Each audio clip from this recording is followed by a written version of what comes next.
Corona महामारी पर सब कुछ ऑल इज वेल कहने वाले सिस्टम पर ये रिपोर्ट बहुत कुछ कहती है। सरकारें कह रही हैं ऑक्सीजन की कमी नहीं है और मरीज ऑक्सीजन की कमी से मरते जा रहे हैं। कहीं रेमडेसिविर इंजेक्शन के लिए दर दर भटकते मरीजों के परिजन, तो कहीं इस इंजेक्शन की होती कालाबाजारी। सरकार जुड़ी है सिस्टम से और सिस्टम कह रहा है ऑल इज वेल है, लेकिन वास्तविकता इससे कोसों दूर है।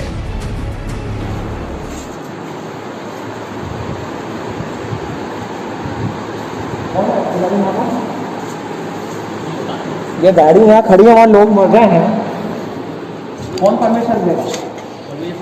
कौन से सर देंगे? कहाँ है वो? आप बात कराओ, कौन है? ये गाड़ी यहाँ खड़ी है, वहाँ लोग मर रहे हैं, वहाँ आपके अधिकारी यहाँ सो रहे हैं। नहीं, आप लगाओ अशफाक अली जी को फोन। भैया इधर आप कितनी देर से थे आप लोग यहाँ पर? भैया इनका वीडियो बनाओ, सुबह से गाड़ी यहाँ खड़ी है, यहाँ सब अधिकारी बेवकूफ बना रहे हैं। ये तस्वीरें रविवार की हैं जब आगर के जिला अस्पताल में मरीजों को जब ऑक्सीजन की कमी होने लगी तो सिस्टम ने ऑक्सीजन के सिलेंडर की जगह इनके परिजनों को सुबह से ऑक्सीजन की पर्चियां थमा दी और कह दिया इंतजार करो, ऑक्सीजन आने वाली है। हम 2 घंटे से फिर अभी ऑक्सीजन 3-4 ऑक्सीजन नहीं है, 2 घंटे से फिर रहे सर। आपको 2 घंटे हो गए? पहले आपका विधायक था, उसके पहले से सुबह से खाली पर्ची बना दी। 4 घंटा हो गया सर, 4-5 घंटे में जब तक खड़े हमने पर्ची लेके। कहाँ पर्ची आपकी? ये है ये पर्ची सर, रामकन्या। सिस्टम सो रहा है, मरीज सांसों की जीवन की गुहार में तड़प रहे हैं। आगर में सिस्टम और प्रबंधन में लापरवाही का आलम यहाँ साफ नजर आता है जब मरीजों को सुबह 11 बजे से ऑक्सीजन सिलेंडर के लिए पर्चियां थमाई गईं और मरीजों के अटेंडर ऑक्सीजन सिलेंडर के लिए 5 घंटे तक अस्पताल के बाहर इंतजार करते रहे। लेकिन ऑक्सीजन जिनके पास रखा हुआ था वो साहब तो गहरी नींद के साथ आराम फरमा रहे थे। क्या चिंता, क्या परवाह, कोई अपना थोड़ी ना है। सिलेंडर घंटों तक आगर के आरटीओ विभाग के कैंपस में पड़े रहे और मरीज, सांसें और उनके अटेंडर अस्पताल में सिलेंडर का इंतजार करते रहे। साहब सो रहे थे, लेकिन जब वही इस मामले की जानकारी कांग्रेस नेताओं को लगी तो कांग्रेस नेता अंकुश भटनागर समेत उनके कार्यकर्ता कार्यालय पहुंचे और सिलेंडरों को तत्काल बड़े अधिकारियों से बात कर अस्पताल ले जाया गया। आगर में सिस्टम और प्रबंधन में लापरवाही का आलम यहाँ नजर आता है कि मरीजों को सुबह 11 बजे से ऑक्सीजन सिलेंडर के लिए पर्चियां थमाई गईं और मरीजों के अटेंडर ऑक्सीजन सिलेंडर के लिए 5 घंटे तक अस्पताल के बाहर इंतजार करते रहे।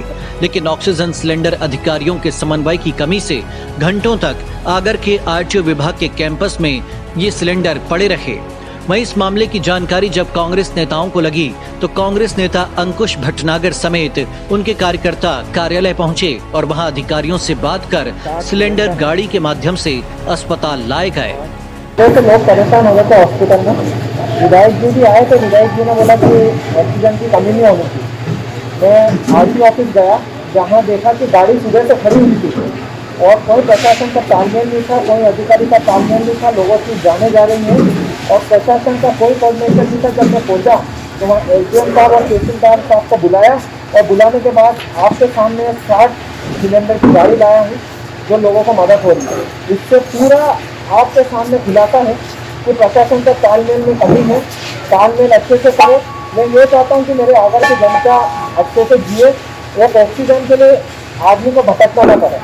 आज आप सबके सामने खुलासा हुआ है, ये स्टॉक में पड़ा हुआ सिलेंडर भी नहीं दे रहे। ये सिलेंडर कहाँ पर रखे हुए थे? वहाँ यहाँ से 6 किलोमीटर 7 किलोमीटर दूर आरटीओ ऑफिस में रखे थे। सुबह से गाड़ी खड़ी थी। जब मैं पहुँचा वहाँ पर मैंने सब अधिकारी को फोन लगाया तो एलजीएम साहब ने आके तत्काल प्रभाव से इस गाड़ी को रवाना करवाया मेरे साथ में और आज अभी तत्काल सभी लोगों को मदद मिली है। घंटों इंतजार के बाद ऑक्सीजन का वाहन जब ऑक्सीजन लेकर अस्पताल पहुंचा तो मानो इनके लिए कोई होड़ सी मच गई हो। मरीजों के अटेंडर अपनों की जिंदगी को बचाने के लिए खुद ही ऑक्सीजन सिलेंडर अपने कंधों पर रखकर अपने मरीजों को ऑक्सीजन देने में जुट गए। मैं बाहर खड़ा हूँ, मेरे को बाहर रखा हुआ है। सिलेंडर नहीं है। हमारा काम नहीं है कि हमारा पापा कोविड में है तो हम सिलेंडर पहुंचाएंगे क्या? कोविड में किसी के साथ रहने नहीं दिया जाता, लेकिन हमारे पापा के लिए हम ले जा रहे हैं। मतलब देख लीजिए आप कितने लोग मरे अभी?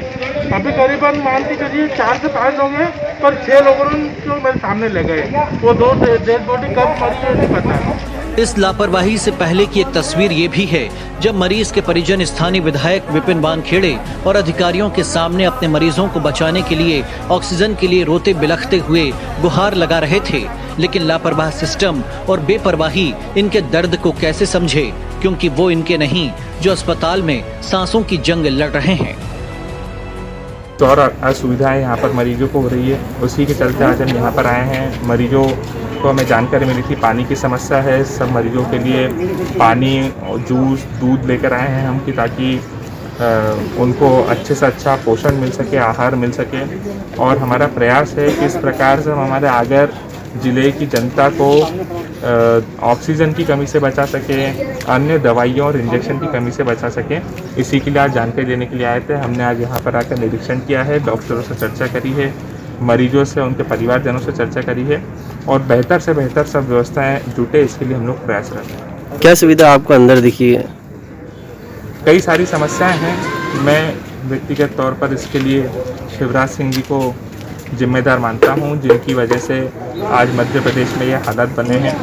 मरीजों को ऑक्सीजन की कमी है, सबसे ज़्यादा बड़ी समस्या और चुनौती हमारे लिए ऑक्सीजन है, जिसके लिए हम लोग दिन रात प्रयास कर रहे हैं और ऑक्सीजन की व्यवस्था जल्द से जल्द। सरकार कह तो रही है कि स्थिति हमारे कंट्रोल में है, सब कुछ ठीक है, लेकिन आगर के सिस्टम की ये घटना बताती है कि ये लापरवाही, ये बेपरवाही अगर समय पर नहीं संभली होती तो हो सकता था कि आज किसी के फेफड़े जिंदगी की जंग लड़ते हुए इस दुनिया को अलविदा कह चुके होते।